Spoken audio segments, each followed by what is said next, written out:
कहते हैं कि आदमी जहर से नहीं मरता और टेंशन से मर जाता है। एक बार एक राजा अपने राज्य का भ्रमण कर रहा था। हाथी की सवारी थी।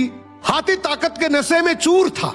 हाथी ने ध्यान नहीं दिया और उसकी सूंड से एक मस्त मोला फकीर का कटोरा गिर गया। फकीर को बड़ा गुस्सा आया। उसने कहा, रुक मैं बताता हूं, और हाथी का पूंछ पकड़ लिया। हाथी ने पूरी ताकत लगा दी पर हाथी एक कदम आगे नहीं बढ़ सका। राजा ने पीछे मुड़ के देखा तो फकीर के हाथ में हाथी का पूंछ था।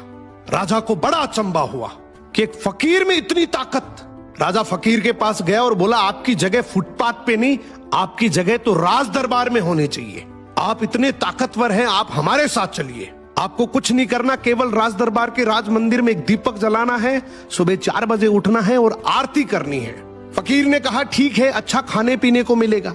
थोड़े दिन बीते कि एक दूसरे राज्य का राजा से मिलने आया। राजा ने रौब जमाने के लिए बातों ही बातों में बोल दिया कि हमारे राज्य की सेना और प्रजा की तो बहुत दूर की बात है, हमारे राज्य के तो फकीर भी इतने ताकतवर हैं कि एक बार तो हाथी को भी पकड़ ले तो हाथी भी एक कदम नहीं बढ़ सकता। दूसरे राज्य के राजा ने बोला, भी हमें तो दिखाओ तब माने। राजा ने फकीर को बुलाया और कहा, नाक का सवाल है, ध्यान रखना। फकीर ने कहा, ठीक है, हाथी को बुलाओ।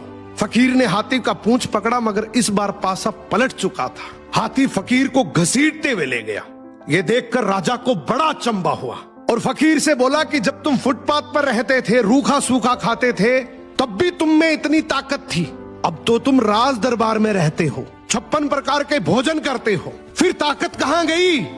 फकीर जोर से हंसा और बोला, राजा जी, ताकत को टेंशन खा गई। पहले मेरे कोई टेंशन नहीं थी, कब उठना है, कब जागना है, कब सोना है। अब रात को सोता हूं तो टेंशन लेकर सोता हूं कि सुबह 4 बजे उठना है, दीपक जलाना है, आरती करनी है।